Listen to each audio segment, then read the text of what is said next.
کیا آپ نے حضرت شاہ محمد اسماعیل رحمۃ اللہ علیہ اور ایک طوائف کا واقعہ سنا ہے؟ تو چلیے چلتے ہیں آج کی ویڈیو کی جانب۔ تذکرہ شہید میں لکھا ہے کہ دہلی کی شارع عام مردوں، عورتوں، تاجروں اور مزدوروں کی ریل پیل ہیل گاڑیوں اور ٹانگوں کی آمد و رفت سے بہتے دریا کا منظر پیش کر رہی تھی کہ اچانک بازار میں خاموشی چھا گئی۔ خریداروں اور دکانداروں کی نگاہیں بھگیوں اور رتھوں میں جلوہ افروز حسیناؤں پر ٹنکیں۔ یہ حسینائیں جو بن سنور کر اپنے اپنے بالا خانوں میں عیاش امیر زادوں کو داد عیش دے کر ان کی دولت دنیا پر ڈاکہ ڈالتی تھیں، آج بھڑکیلے ملبوسات زیب تن کر کے باہر نکلی تو لوگ خرید و فروخت بھول گئے اور ان کی طرف دیکھتے رہ گئے۔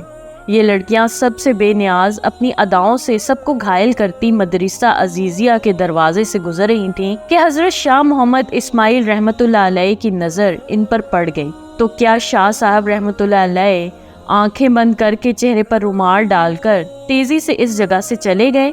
نہیں جناب، حضرت نے اپنے ساتھیوں سے پوچھا، یہ کون ہیں؟ ساتھیوں نے بتایا کہ حضرت یہ طوائفیں ہیں اور کسی ناچ رنگ کی محفل میں جا رہی ہیں۔ حضرت شاہ صاحب نے فرمایا، اچھا یہ تو معلوم ہوا، لیکن یہ بتاؤ کہ یہ کس مذہب سے تعلق رکھتی ہیں؟ انہوں نے بتایا کہ جناب یہ دین اسلام ہی کو بدنام کرنے والی ہیں، اپنے آپ کو مسلمان کہتی ہیں۔ شاہ صاحب نے جب یہ بات سنی تو فرمایا، مان لیا کہ بد عمل اور بد کردار ہی صحیح، لیکن کلمہ گو ہونے کے اعتبار سے ہوئی تو ہم مسلمان کی ہی بہنیں، لہٰذا ہمیں انہیں نصیحت کرنی چاہیے، ممکن ہے کہ گناہ سے باز آ جائے۔ ساتھیوں نے کہا، ان پر نصیحت کا کیا خاک اثر پڑے گا، بلکہ ان کو نصیحت کرنے والا تو الٹا خود بدنام ہو جائے گا۔ تو کیا شاہ صاحب بدنامی کے ڈر سے اپنے ارادے سے پھر گئے؟ نہیں جناب، شاہ صاحب نے فرمایا، تو پھر کیا ہوا؟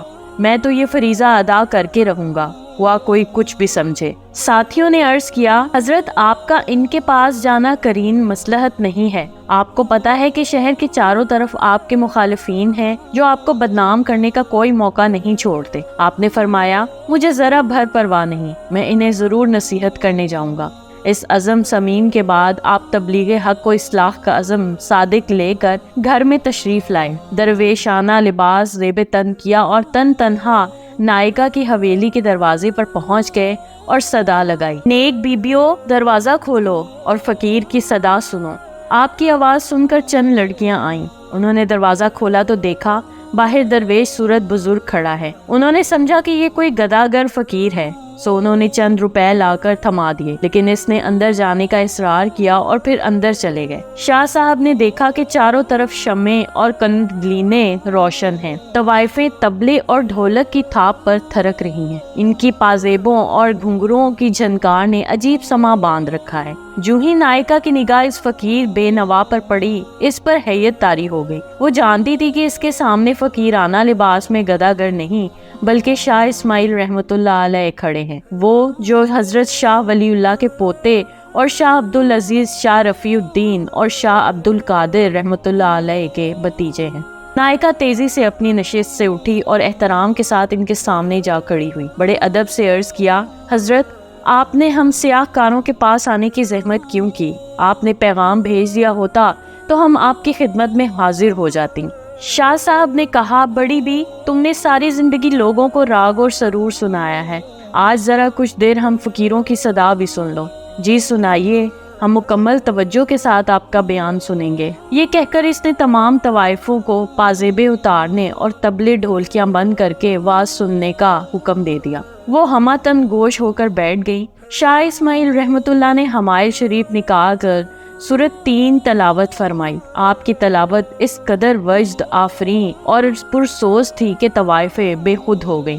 اس کے بعد آپ نے آیت مبارکہ دل نشیں رواں ترجمہ کر کے بیان شروع کر دیا۔ ان کا یہ خطاب زبان کا کانوں سے خطاب نہ تھا، بلکہ یہ دل کا دلوں سے اور روح کا روحوں سے خطاب تھا۔ یہ خطاب دراصل اس الہام ربانی کا کرشمہ تھا جو شاہ صاحب جیسے مخلص درد مندوں اور امت مسلمہ کے حقیقی خیر خواہوں کے دلوں پر اترتا ہے۔ جب طوائفوں نے شاہ صاحب کے دل نشین انداز میں سورت کی تشریح سنی تو ان پر لرزہ طاری ہو گیا، روتے روتے ان کی ہچکیاں بن گئی۔ شاہ صاحب نے جب ان کی آنکھوں میں آنسوؤں کی جھڑیاں دیکھیں تو انہوں نے بیان کا رخ توبہ کی طرف موڑ دیا اور بتایا، کہ جو کوئی گناہ کر بیٹھے تو خدا سے اس کی معافی مانگ لے تو رب بڑا رحیم ہے، وہ معاف بھی کر دیتا ہے، بلکہ اسے تو اپنے گناہگار اور سیاہ کار بندوں کی توبہ سے بے حد خوشی ہوتی ہے۔ آپ نے توبہ کے اتنے فضائل بیان کیے کہ ان کی سسکیاں بن گئیں۔ کسی ذریعے سے شہر والوں کو اس واز کی خبر ہو گئی اور وہ دوڑے دوڑے آئے اور مکانوں کی چھتوں، دیواروں، چوکوں اور گلیوں میں کھڑے ہو کر واز سننے لگے۔ تاحد نگاہ لوگوں کے سر ہی سر نظر آنے لگے۔ شاہ صاحب نے انہیں اٹھ کر وضو کرنے اور 2 رکعت نافل ادا کرنے کی ہدایت کی۔ جب وہ وضو کر کے قبلہ رخ کھڑی ہوئیں اور نماز کے دوران سجدوں میں گری تو شاہ صاحب نے ایک طرف کھڑے ہو کر رب کے سامنے ہاتھ پھیلا دیے اور عرض کیا، اے مقلب القلوب، اے مصرف الاحوال، میں تیرے حکم کی تعمیل میں اتنا کچھ ہی کر سکتا تھا۔ یہ سجدوں میں پڑی ہیں تو ان کے دلوں کو پاک کر دے، گناہوں کو معاف کر دے اور انہیں آبرو مند بنا دے، تو تیرے لیے کچھ مشکل نہیں، ورنہ تجھ پر کسی کا زور نہیں۔ میری فریاد تو یہ ہے کہ انہیں ہدایت عطا فرما، انہیں نیک بندیوں میں شامل فرما۔ ادھر شاہ صاحب کی دعا ختم ہوئی اور ادھر ان کی نماز۔ وہ اس حال میں اٹھیں کہ دل پاک ہو چکے تھے۔ اب شاہ صاحب نے غفت، ماب، زندگی کی برکات اور نکاح کی فضیلت بیان کرنی شروع کر دی اور اس موضوع کو اس قدر خوش اسلوبی سے بیان کیا